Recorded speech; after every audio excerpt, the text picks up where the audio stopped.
En el capítulo pasado tuvimos la oportunidad de ver en mayor profundidad el concepto del diezmo y su práctica, pero también vamos a darnos cuenta de que existe el concepto de la ofrenda, de poder reconocer también a Dios a través de estas dádivas que nosotros podemos dar, en donde reconocemos la manera en que Él nos ha bendecido de formas a veces tangibles, pero otras veces también en aquellas cosas que son intangibles o que a veces damos por sentado.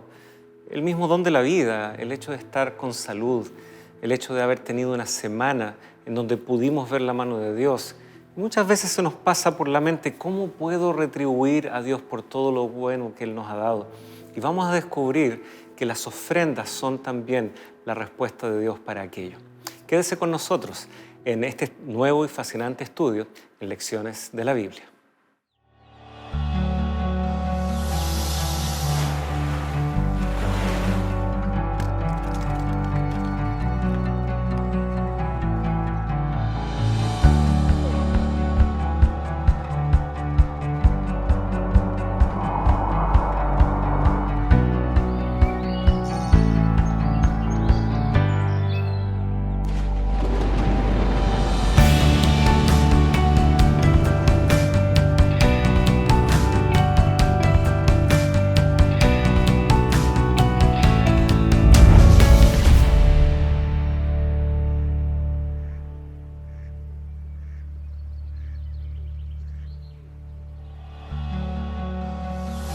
Esta semana, las ofrendas para Jesús.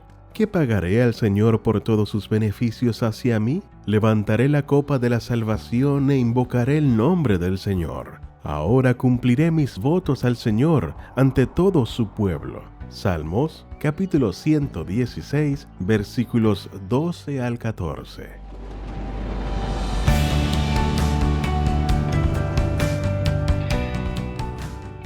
Ha transcurrido una semana y qué gusto estar con ustedes nuevamente. Agradecemos los cariñosos saludos que ustedes nos han podido hacer llegar aquí a través de las diferentes redes y plataformas. Y bueno, estamos una vez más retomando nuestro estudio en la compañía muy grata del pastor Luis Saavedra. Pastor, gracias por acompañarnos una vez más en un nuevo capítulo. Muchas gracias por la invitación y es una alegría estar contigo en esta hora y también con nuestros amigos que están sintonizando el canal. Así es, y tenemos delante de nosotros un estudio bastante interesante. Ya pudimos ver en el capítulo anterior con mayor detalle el tema de los diezmos, y como bien la palabra lo establece, es una décima parte, entonces tratamos sobre algo bastante bien definido. Ahora tenemos delante de nosotros algo en donde varios otros factores pueden entrar en juego, como serán las ofrendas. Así que vamos a pedir primero la bendición de Dios, que Él esté con nosotros y sin lugar a dudas también con ustedes, en donde quiera que estén. Algunos tal vez nos acompañen desde sus hogares, otros tal vez en el receso que se toman para su almuerzo en el trabajo, pueden estar acompañándonos de diferentes partes del mundo, pero vamos ahora a dirigirnos a nuestro Dios y que Él pueda bendecir este estudio en este capítulo. Señor, en esta hora queremos agradecerte por la bendición que tenemos de primero acudir a ti y tener la plena certeza que tú también nos escuchas. Rogamos que en esta hora tú bendigas este estudio, este diálogo, que realmente podamos extraer preciosas lecciones para nuestra vida y que en nuestras prioridades, en las decisiones que tomemos, en cómo nosotros orientamos nuestro corazón, tú puedas estar en primer lugar. Lo pedimos, Señor, en el nombre de Jesús. Amén. Amén. Bien, entonces tenemos este título, las ofrendas para Jesús. Ya nuevamente es un título sugerente. Así es. Pareciera estar queriendo anticipar bastantes aspectos de lo que es el estudio para esta oportunidad. En líneas muy generales, ¿qué es una ofrenda? ¿Qué es la ofrenda? Porque diezmo, ya lo vimos, está asociado a esa décima parte de todos nuestros ingresos y demás. Pero la ofrenda, ¿con qué anclo, monto, cantidad, frecuencia? Pareciera que algunos podrían decir no está tan definido como los diezmos, pero bueno, en este ejercicio de dialogar veremos si es tan así, pero como una definición preliminar, ¿qué entendemos por ofrenda? Bueno, las ofrendas básicamente se entienden como regalos, podemos decirlo así, como dones, que en este caso son otorgados por parte del creyente a Dios y son dadas dentro de un contexto de adoración. O sea, las ofrendas siempre tienen un sentido de adoración. Es una expresión, podríamos decirlo así, de un corazón agradecido, es la expresión de un corazón que reconoce la soberanía de Dios, es el corazón que reconoce, por lo tanto, su dependencia también de Dios. Y a través de este acto, ¿no es cierto?, que es el separar o apartar algo, llamémoslo así, y lo defino de esta forma, algo, porque vamos a ver dentro del contexto bíblico, por ejemplo, en el Antiguo Testamento, que las ofrendas no se especificaban, al igual que el diezmo, solamente con un tipo, ¿no? Sino que las ofrendas podían ser variadas, de distintas características, por decirlo de alguna manera, pero que expresan de alguna forma esa gratitud frente a lo que Dios ya nos ha concedido, por decirlo de alguna manera. Ahora, si vamos a la Biblia, obviamente encontraremos en la Biblia antecedentes que nos van a hablar a nosotros desde cuándo está esta forma de expresión de adoración. También históricamente entendemos que dentro del contexto de civilizaciones, ya sea contemporáneas en la época del pueblo de Israel, también existía este acto de ofrendar a sus deidades o a sus dioses. Obviamente habían ciertos tipos de ofrendas que no eran... Mejor no entrar en tanto detalle de cómo eran, ¿no? Muy gratas, ¿no? Pero también estaba esta actitud, digamos, dentro de ese contexto cultural. Pero, por ejemplo, en la Biblia, si nosotros vamos a encontrar los primeros antecedentes de actos de ofrenda, por ejemplo, lo que mencionábamos un poco en relación con el diezmo. Ya en Génesis capítulo 4, ¿no?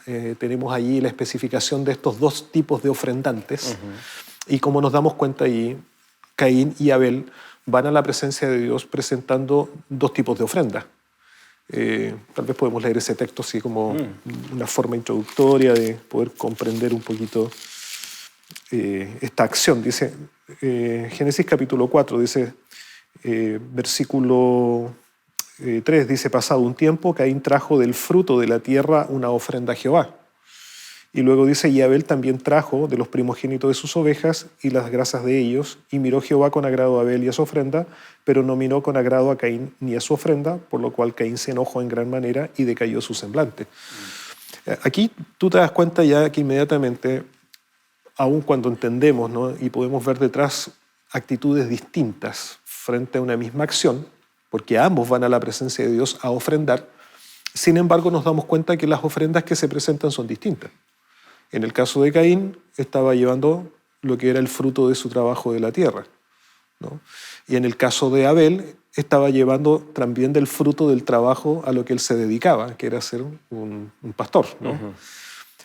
Por lo tanto, habían ofrendas que eran de tipo animal y habían ofrendas también que podían ser el resultado de elementos vegetales, como los estamos viendo acá, ¿no? Y creo que ya habíamos mencionado las primicias, ¿no?, en un capítulo anterior. Exactamente, es decir, y las primicias se contextualizaban justamente como un tipo de ofrenda que eran de los frutos de la tierra, del grano, de las cosechas, y eran esos primeros frutos, es decir, lo primero que se cosechaba era consagrado a Dios como una ofrenda que permitía, por lo tanto, reconocer ciertas virtudes en Dios. Es decir, primero, entender la dependencia. Es decir, esto proviene de Dios.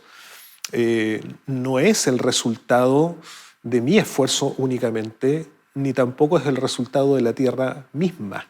Y aquí quisiera colocar tal vez un énfasis o una diferenciación entre lo que implicaba, por lo tanto, este tipo de ofrendas para la cultura o el pensamiento israelita en relación tal vez a los otros pueblos o a lo que vemos en la actualidad. Por ejemplo, en la cultura ancestral siempre se habla de esta adoración a la tierra, ¿no?, la veneración a la Pachamama, ¿no?, estas expresiones.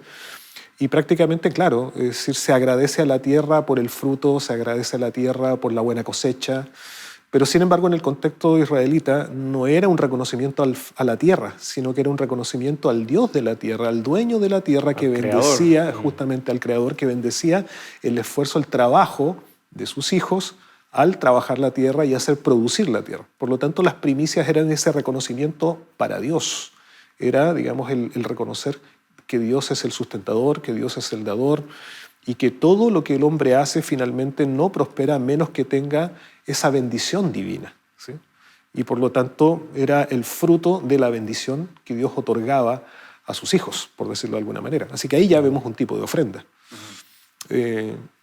estas otras ofrendas que aparecen también, vamos a ver, por ejemplo, dentro del contexto de Levítico capítulo 3, vamos a encontrar distintos tipos de ofrenda, pero ofrendas que son sacrificiales, ofrendas que tienen que ver con el sacrificio de animales, dentro del contexto de todo lo que es las especificaciones de la adoración en el santuario.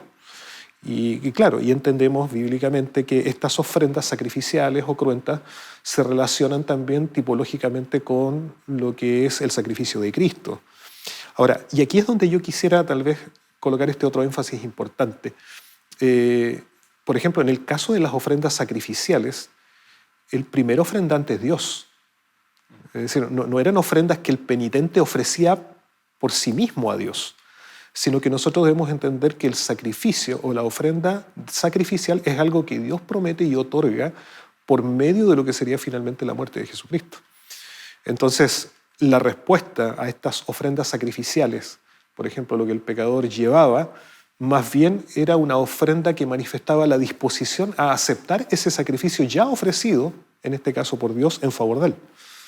Y algo de eso ya está un poco implícito en lo que podemos leer entre líneas, ¿no? Y lo mencionabas tú en un capítulo anterior, el hecho de que Dios primero haya provisto a Adán y Eva de estas pieles para vestirlos, y se puede inferir desde el texto bíblico, y hay más literatura que tal vez nos da mayores detalles tal vez al respecto, pero podemos inferir de que estos sacrificios comenzaron justamente con esta iniciativa de parte de Dios de él mismo comprometerse a que un día estos simbolismos habrían de cumplirse con la provisión que él haría. Exacto.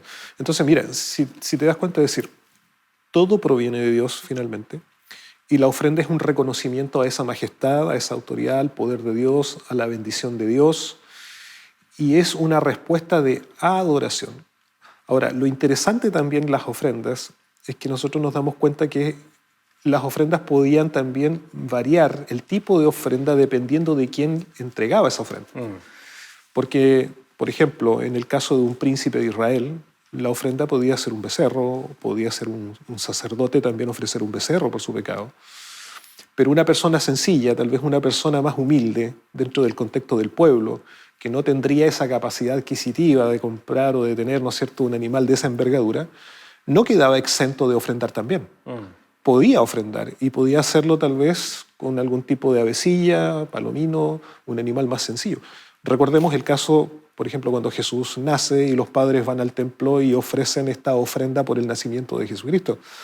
Ellos fueron justamente llevando, ¿no es cierto?, dos tórtolas, es decir, un tipo de ave simple, sencilla, pero ¿qué implica? Es decir, todos podemos y tenemos la posibilidad de reconocer y agradecer a Dios por sus bendiciones. No solo el que tiene más, aún el que tiene menos tiene el mismo privilegio. Así es. Hay una expresión que la quiero extraer directamente de nuestra guía de estudios. Está en el día domingo, para los amigos que tienen tal vez la guía de estudios que nosotros tenemos el privilegio aquí de compartir con ustedes. Jesús dedicó más tiempo a hablar de dinero y de riquezas que de cualquier otro tema. Un versículo de cada 6 en Mateo, Marcos y Lucas tratan sobre el dinero. ¿Por qué es esto? Pienso que es un tema sensible para nosotros. Lo sentimos muy nuestro. Es mi esfuerzo, podemos decir. Es mi trabajo. Esto es mío. Sin embargo, tú recién mencionabas, ese es un acto de adoración. Y eso requiere también una mirada respecto a la vida que requiere también esa óptica, digámoslo así, espiritual, ver que en realidad no todo es lo que mis manos pueden tocar, ver, no todo se restringe finalmente a lo que yo puedo planificar u obtener. Hay un mundo, digámoslo así, invisible a nuestros ojos, en donde lo eterno y lo que permanece realmente se fragua. Y mi relación con Dios tal vez me cuesta definirla, verla siempre, y sin embargo, cuando ya logro tener esa mirada espiritual, entiendo de que Dios no solamente se merece mi reconocimiento, sino que inclusive si lo pienso solo en el plano de lo que veo, ni siquiera esto tendría. Por lo tanto abarca, como ya hemos destacado en otros capítulos, toda nuestra experiencia, desde lo material que veo hasta esos sueños, esos intangibles que sin Dios, vaya que es difícil saber si alguna vez se van a cumplir, mucho menos la eternidad. Soñamos con trascender como seres humanos, sin embargo, sin Dios, sin entender de que Él está al control, y tal vez por lo mismo, Jesucristo nos toca en este punto sensible para despertar en nosotros ese poder percibir esta realidad, remeciendo justamente lo que creemos que es la base y el ancla de cómo podríamos estar mirando la vida. Me llama la atención esa estadística, ¿no?, que el autor aquí cita, que por lo menos en los sinópticos tengamos muchas referencias de Jesucristo respecto a esta posible competencia que hay entre Dios y las riquezas, entre Dios y aquello que yo tal vez coloco como mi otra fuente de seguridad. Pero necesitamos despertar de esa ilusión, de ese sueño. Exacto, mira, estaba pensando mientras hablabas justamente el valor que el ser humano brinda, ¿cierto? Aquello que, como tú mencionabas, que es tangible, que es concreto. ¿Cuántas personas a veces piensan o se afanan creyendo que la seguridad está en aquello, ¿no?, en alcanzar digamos, la tranquilidad o esa solvencia económica que me permita finalmente, aparentemente, vivir una vida próspera, tranquila, segura? En cierta ocasión escuché a una persona decir, mira, voy a trabajar, me dijo, hasta los 50 años, me dice, pero me voy a quebrar trabajando de día y noche, y él tenía ahí un muy buen trabajo, después creó una empresa, y le dije, pero ¿con qué fin? No, me dice, es que yo lo que quiero es trabajar hasta los 50 años, juntar la mayor cantidad de dinero, y después de ese momento en adelante ya me dedico tranquilamente a disfrutar la vida. Entonces yo le digo, pero ¿has pensado en algunas cosas? Por ejemplo, ¿has pensado que a ese ritmo llegarás a tener salud a los 50 años como para disfrutar el resto de la vida? Y si es que llegas. Segunda cosa, ¿vale la pena sacrificar por esa aparente felicidad o estabilidad a través del dinero, por ejemplo, el crecimiento, el desarrollo de tu familia, de tu hija que estaba pequeña en ese momento? O sea, te vas a perder etapas importantes en la vida por ese bien. Tercero, es decir, tu vida familiar, matrimonial, también se puede ver afectado por ese afán. Y cuarto, lo más importante, es decir, ¿qué de tu relación con Dios? Entonces, claro, a veces colocamos en la balanza, por decirlo de alguna manera, esta lucha, ¿no?, este antagonismo entre lo material, representado en el dinero, frente a Dios. Pero nos olvidamos de este otro punto. Es decir, por una parte, lo material o el dinero no es contrario a Dios. Y el querer juntar dinero o tener dinero no es contrario, digamos, al hecho de la bendición de Dios. El punto es cuando nosotros queremos hacerlo sin Dios y sin reconocer que es Dios justamente el dador de todo esto y que Él merece esta honra y gloria y adoración por lo que Él nos da. Y a eso apunta esto de mirar la vida con una óptica espiritual, ver las cosas con ese discernimiento espiritual, como dice el apóstol Pablo. No es que el mundo ahora radicalmente cambia. No, igual hay que trabajar, igual hay que esforzarse, igual hay que ser responsable, igual hay que traer y poner pan sobre la mesa. Sí, esas realidades finalmente han definido el quehacer de la humanidad por milenios. Exacto. Y el punto es que Dios no se hace ausente de esas realidades y esas necesidades. Y ese es el punto, que viene ahora a enriquecer nuestra experiencia. Quisiera, antes de que fuéramos al cambio de bloque, ¿no es cierto?, una breve pausa, dejar establecido tal vez la lectura de un pasaje bien significativo. Aquí, 2 Corintios capítulo 9, versículos 6 y 7. Pero esto digo, el que siembra escasamente también segará escasamente. El que siembra generosamente, generosamente también segará. Cada uno dé como propuso en su corazón, no con tristeza ni por necesidad, porque Dios ama al dador alegre. Clásico pasaje que se lee muchas veces. Después de la pausa, queridos amigos, vamos a poder analizar un poco más de estos alcances que este texto tiene para nosotros.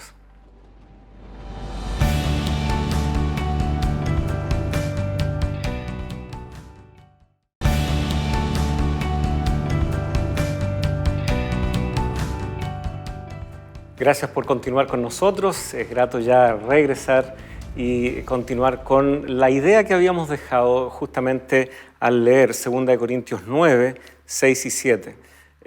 Pablo claramente está escribiéndole a una iglesia, ¿ya? Es la iglesia ahí en Corinto. Ellos tenían varias inquietudes respecto a cómo desarrollar una adoración que agradara a Dios y también ciertas cosas que tenían que resolver entre ellos como comunidades fieles.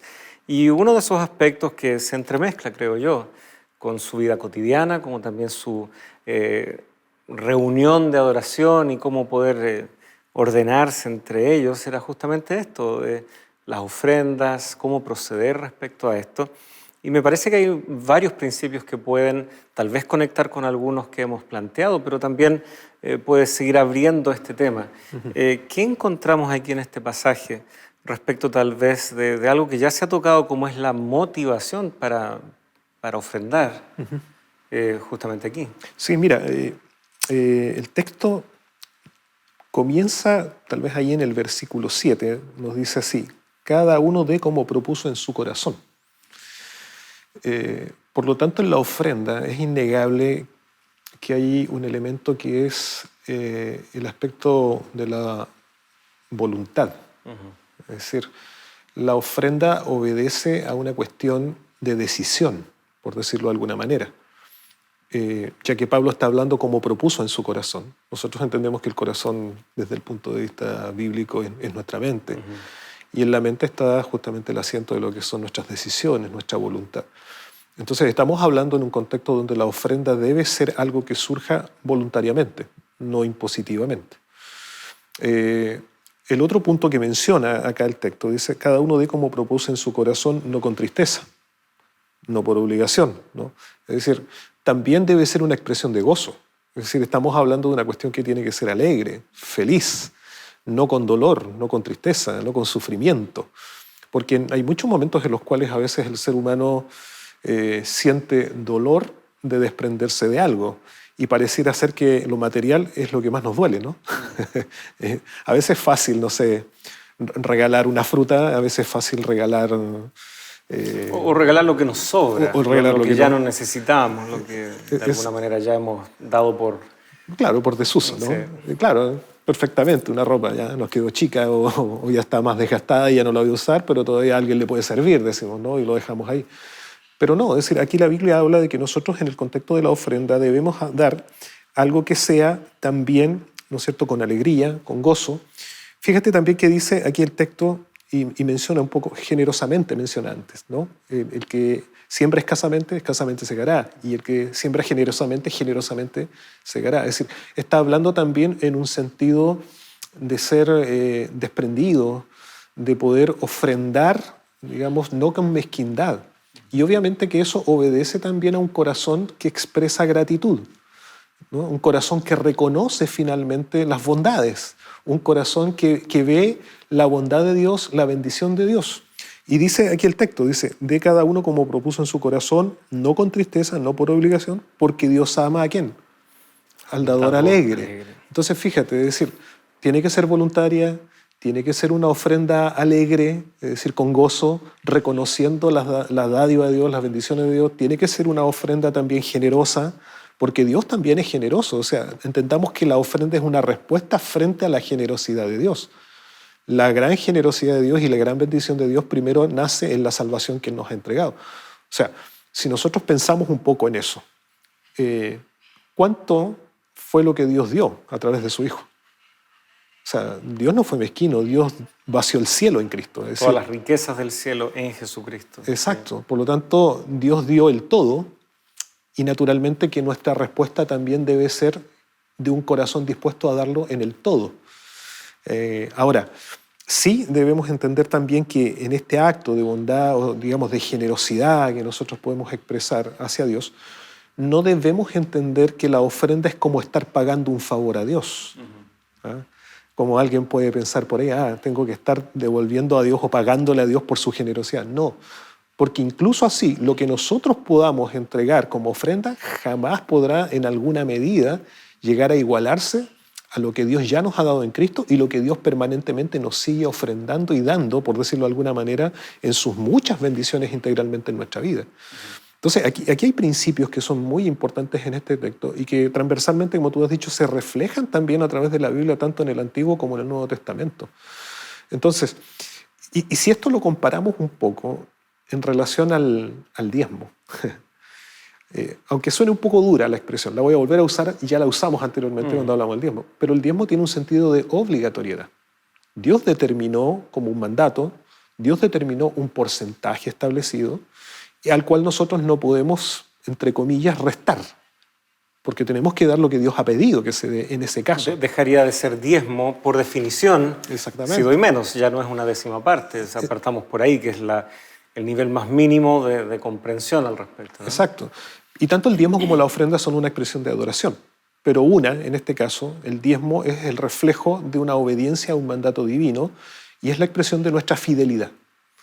En el caso de la ofrenda, que es una expresión de adoración, no está resguardada dentro del contexto de un mandato, pero Dios deja en connotación que este es un acto que Él espera recibir de nosotros libre, voluntariamente, de corazón, y por lo tanto no deja establecido, al igual que el diezmo, un porcentaje. ¿Podría uno alguna vez pensar, ¿qué puedo hacer? Dios ha sido tan bueno conmigo. ¿Qué puedo hacer? Y ojo, ya hemos hecho un alcance tal vez a 1 Corintios 13 en un capítulo anterior. Y Pablo coloca varios ejemplos de cosas grandiosas que el ser humano trata de hacer, incluso desprovisto de amor, como quedan totalmente carentes de significado, de sentido. Y puede a veces pasar lo mismo. Estamos dispuestos a hacer grandes esfuerzos porque se nos ocurren a nosotros, porque provienen de tal vez algunos de los aspectos que están presentes aquí en el versículo 7. Tristeza, necesidad, tu versión decía por obligación. Eso gatilla una respuesta, eso gatilla tal vez el que yo me pregunte, bueno, ¿qué puedo hacer? Y en ese momento estamos dispuestos tal vez a hacer grandes cosas. Y a veces hasta puede ser con fines egoístas. Dios en realidad no quiere que nosotros estemos ni reaccionando, ni actuando impulsivamente, ni teniendo que depender de factores externos que muchas veces pueden ser negativos inclusive. Pero ¿cuánta gente en momentos de dolor recién ahí quiere volverse a Dios, recién ahí quiere orientar su vida hacia Dios? Por lo tanto, Dios también a través de este acto periódico, constante de reconocerlo, también nos está ayudando a que no esperemos esos momentos, que no sea por necesidad u obligación, que no sea por tristeza, que uno por ese momento difícil, amargo, ahora uno quiera volverse a Dios con esta pregunta, ok, ¿cuánto será que yo puedo hacer para que Dios ahora cambie mi suerte, por decir así, o cambie las circunstancias que me están pasando? ¿Por qué esperar momentos así? ¿Por qué esperar tragedias para recién buscar orientar nuestra vida hacia Dios? Y como recién leíamos en los Evangelios, Jesús toca este aspecto porque justamente, y Él lo dice, no podemos servir a Dios y a las riquezas. Dios sabía, y Jesucristo lo expresa así en su ministerio, que esto nos atrae, que depender de las riquezas puede ser la tentación más grande para el Hijo de Dios, porque lo veo inmediatamente, porque tal vez veo una relación que a veces es directa, entre más me esfuerzo, más obtengo. Nos gustan ese tipo de fórmulas que podemos predecir. Confiar en Dios es otro asunto. A veces, como a veces se ha mencionado aquí en el programa, es dar un paso de fe, un paso al vacío, siendo que no lo es. Entonces yo encuentro de que a la luz de estos pasajes Dios nos está invitando a que cultivemos una dependencia diaria, una disposición diaria de volcar nuestra vida hacia Él y no esperar estos momentos, no esperar esas emergencias, no esperar esos momentos de desesperación inclusive, como para recién pensar qué es lo que Dios puede hacer y qué es lo que yo tengo que hacer a cambio. Ahí se desdibuja claramente el propósito del diezmo y de la ofrenda. Sí, porque justamente el foco de atención es el equívoco. Es decir, no estoy reconociendo, es decir, cuando yo busco a Dios con esos afanes o preocupaciones, cuando busco a Dios, como tú mencionabas, frente a una situación límite, que es muy usual, ¿no? Es decir, cuando ya las cosas escapan de mis manos, cuando yo ya no tengo... O agoté toda otra alternativa. Exacto, no tengo cómo solucionar, recién me acuerdo de que hay un Dios y por lo tanto, claro, hay quienes hacen votos, ¿no? Un compromiso con Dios y entonces ofrecen algo a Dios a cambio de que Dios conteste mi ruego y responda de acuerdo a lo que yo estoy solicitando, o me solucione este problema, ¿no? O tantas otras situaciones. Pero el punto está justamente en que hemos olvidado que todo proviene finalmente de Él. Es decir, que la ofrenda en sí que es el reconocimiento de esa grandeza y de esa soberanía de Dios y de quién es Dios en mi vida. Entonces, si yo no... Y vuelvo al inicio tal vez de lo que fue, lo que estamos llevando adelante desde del primer tema. O sea, ¿qué es la mayordomía finalmente? Es una relación íntima y personal con el Creador y el dueño de todo. Por lo tanto, siempre lo que será el diezmo, y en este caso será la ofrenda, es justamente una expresión que se sustenta primero en esa relación permanente que nosotros hemos cultivado y que hemos ido madurando en nuestra experiencia con Dios, donde me permite reconocerlo día a día. Y qué bueno que tocaste ese punto sobre el hecho de que nosotros tenemos el privilegio de ofrendar y expresar esa gratitud a Dios de manera constante. Basta solo mirar dos hechos: la misericordia y la bondad de Dios para con nosotros. Hay bendiciones de Dios que podríamos decir que son bendiciones que Dios derrama, como la Biblia lo dice, sobre todos, ¿no? Justos e injustos, el sol, la lluvia, eso es para todos. La vida es un don que Dios también nos otorga permanentemente a todos, ¿no? Generalmente levantamos, todos vivimos. Entonces, Dios es constante, Dios, digamos, es sistemático, por decirlo así, en ofrendar a nosotros o en darnos a nosotros bendiciones.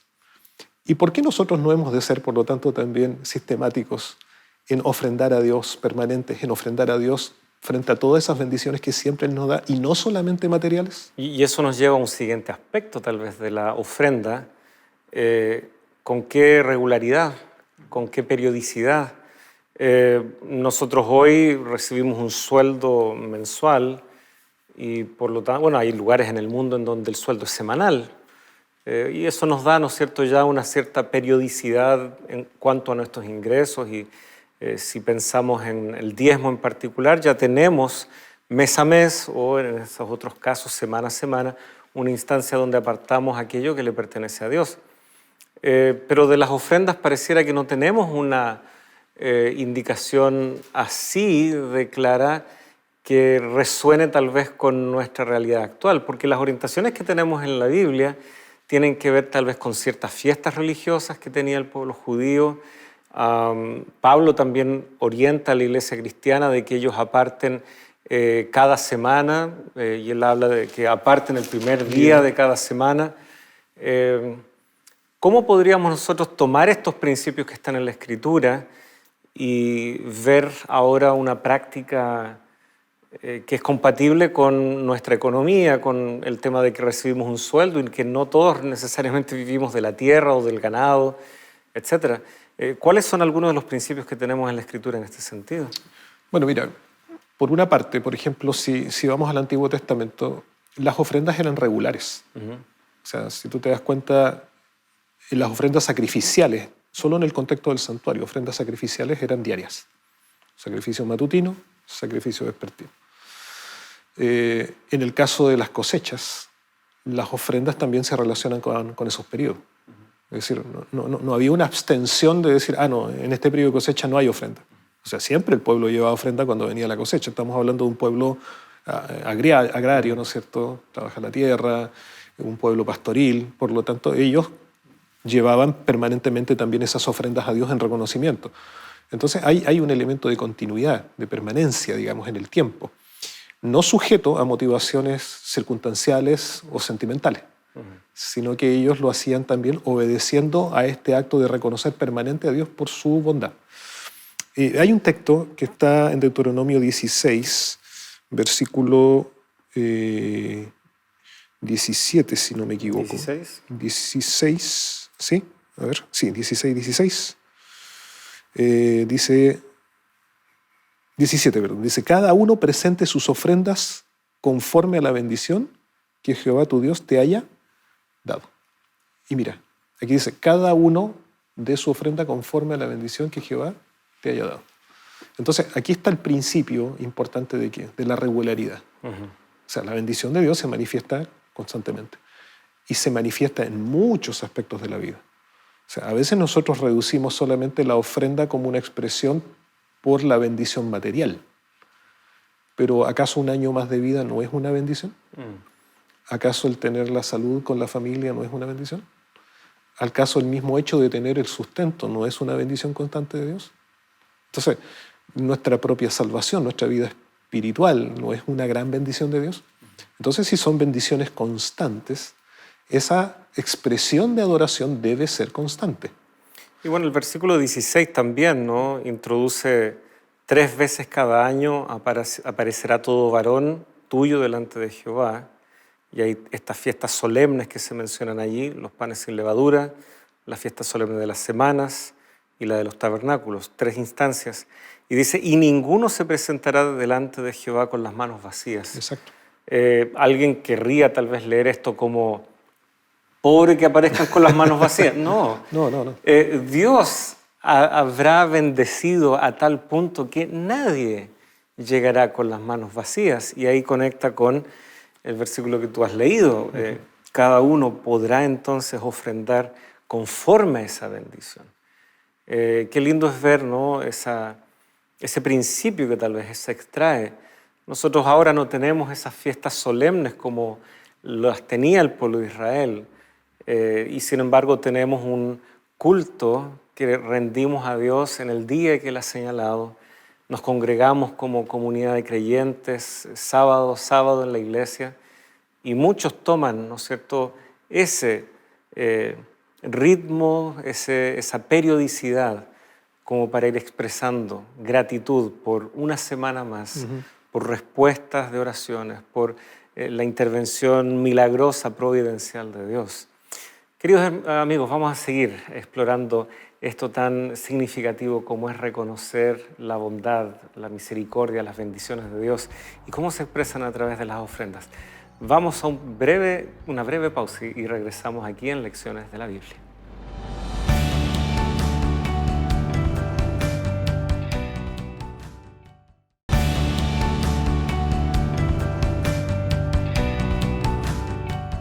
Hola amigo, ¿te preguntas cuál es el sentido de la vida? Necesitamos tener un propósito, una razón por la cual valga la pena vivir. Y si no es así, ¿para qué luchar por la vida? En esta guía de estudio hallarás la razón de nuestro existir. Te invito a solicitar evidencias que te ayudará a entender lo que Dios quiere para tu vida. Escríbenos a los números que están apareciendo en tu pantalla o a nuestro correo electrónico esperanza@nuevotiempo.org. Estaremos esperando por ti.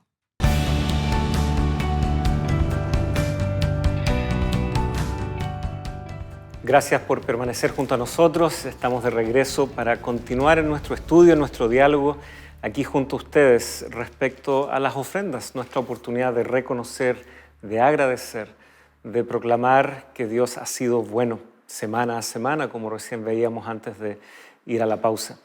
Hay un incidente que siempre cautiva tal vez la imaginación de muchos.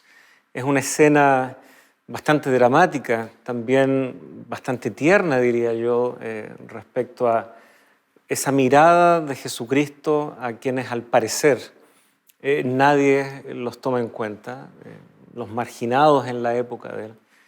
Y tenemos ese relato en varios evangelios. Podemos tal vez elegir cuál, pero tal vez podemos ir con Marcos, ¿ya? Marcos capítulo 12. Allí nosotros encontramos la ofrenda de una viuda.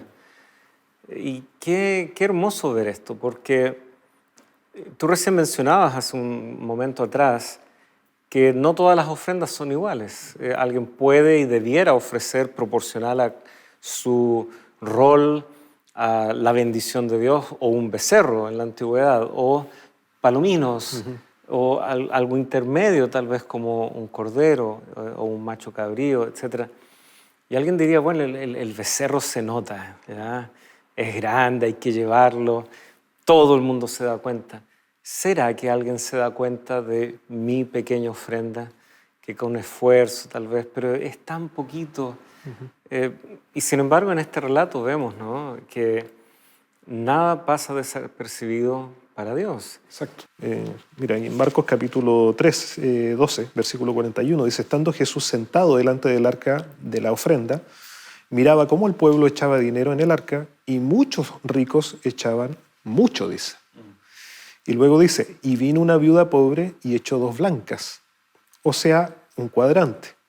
Entonces, llamando a sus discípulos, les dijo: de cierto os digo que esta viuda pobre echó más que todos los que han echado en el arca, porque todos los que han echado de lo que les sobra, pero esta de su pobreza echó todo lo que tenía, todo su sustento, dice. Entonces, tal vez es interesante cómo Jesús confronta entre la actitud de un ofrendante y otro. Dice aquí que los ricos echaron, y dice el texto que pusieron mucho. Es decir, no era tal vez una cantidad despreciable. Y además que el acto de ofrendar en aquel tiempo habían algunos que gustaban de hacerlo bastante sonoro, ¿no? Más si eran monedas, ¿no? Dejarlas caer, ¿no? Que suene en el platillo, ¿no? Que se haga notar que yo estoy ofrendando. Y claro, a lo mejor la cantidad que ellos estaban dando para otros podía ser una cantidad difícil, inalcanzable de dar, pero Jesús señala que lo que ellos finalmente daban no era el todo de sí, sino que solamente estaban dando lo que sobraba.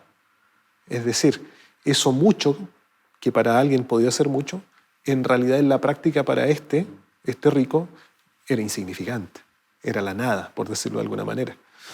Pero en el caso de la viuda vemos una actitud distinta, porque dice el texto que esta mujer pobre, así la define la Biblia, vino una viuda pobre, es decir, y recordemos que dentro del contexto social judaico habían 2 grupos que eran tal vez considerados los más desposeídos vulnerables. o vulnerables y que necesitaban por lo tanto de más ayuda, los huérfanos y las viudas, nos dice Santiago. Entonces dice que esta mujer era viuda, era pobre, pero va a la presencia de Dios y echa, dice, 2 blancas. Y aquí, ¿no es cierto?, Marcos haciendo la equivalencia, ¿no?, menciona el cuadrante, ¿no?, que era este tipo de moneda.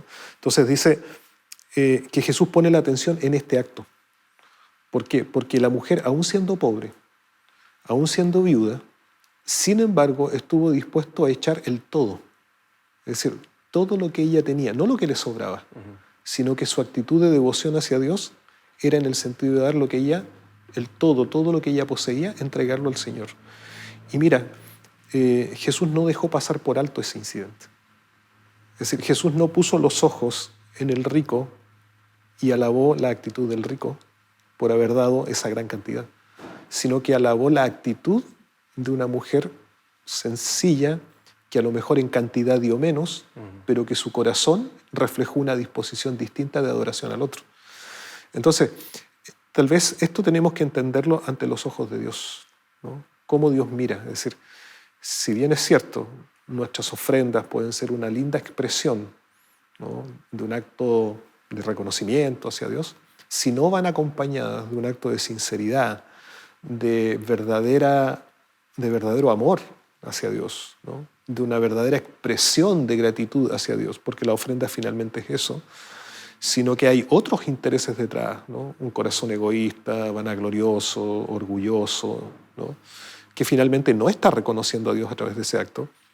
Yo puedo entregar una gran cantidad de dinero, pero de nada me sirve, ¿no?, como lo menciona Pablo tal vez en 1 Corintios 13. O sea, puedo hablar lenguas, puedo hasta entregar mi cuerpo para ser quemado, pero si no tengo amor. Pero si la motivación no es la correcta, lo que está detrás no sirve.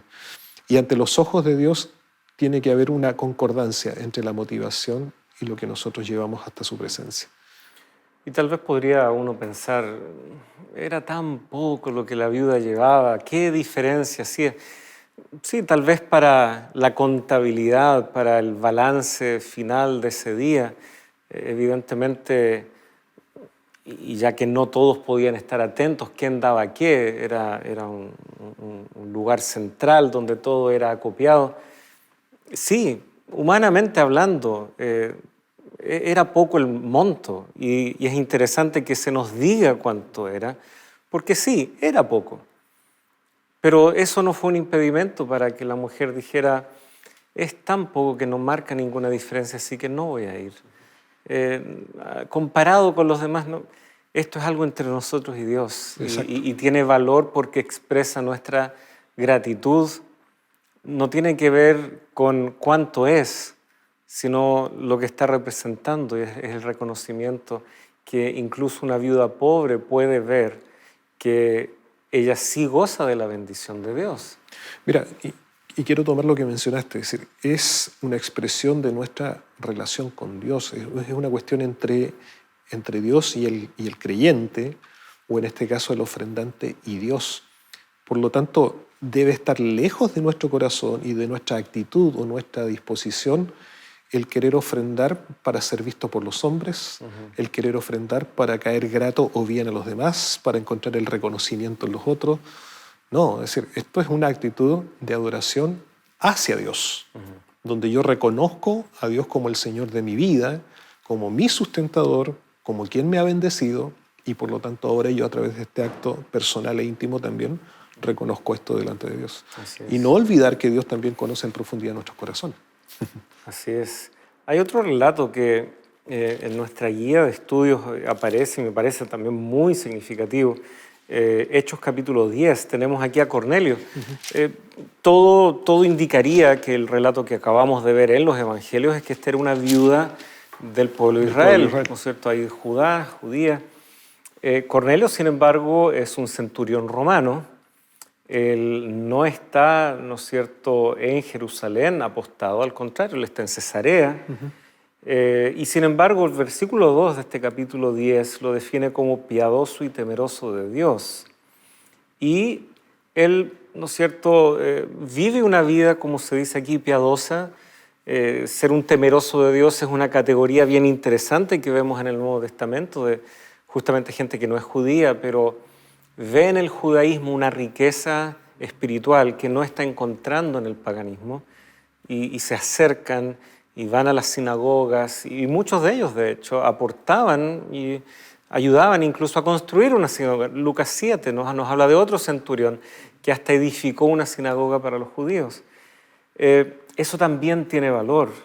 Y si nosotros leemos en el versículo 4, sus oraciones y el hecho de que él ha dado limosna y ha sido generosa, no ha pasado desapercibido para Dios. A él, en esa visión que tiene, le llegan estas palabras de parte del ángel de Dios. Él, mirándole fijamente, dice el verso 4, y atemorizado, dijo, ¿qué es, Señor? Le dijo este ángel, tus oraciones y tus limosnas han subido para memoria delante de Dios. Dios, así como veía a la viuda, Dios también veía, no cuánto estaba dando este centurión, no se había dado más que el otro centurión de Lucas 7, no sé, ese no es el punto, no. Pero había visto una vida consecuente, una vida que se había orientado hacia Dios y que había también percibido que incluso a través de sus bienes, que incluso a través de él ser bendición, él se estaba acercando a esa relación, a entender lo que tú mencionabas. Dios dio primero. Yo también puedo responder a través de estos actos que en este versículo nosotros hemos podido ver.